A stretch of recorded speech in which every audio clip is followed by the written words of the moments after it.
കാണുന്നത് ഈ റോഡിൽ നിന്നുള്ള മലവെള്ളമാണ് കേട്ടോ. മലവെള്ളം വന്നിട്ട് ഈ ഡൗൺ ട്രാക്കിലേക്ക് ഒലിച്ചിറങ്ങിയിരിക്കുകയാണ്.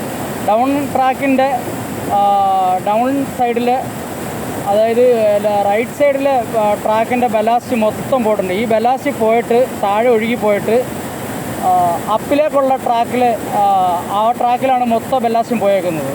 അപ്പിലെ ട്രാക്ക് ഫുള്ള് വെള്ളമാണ്.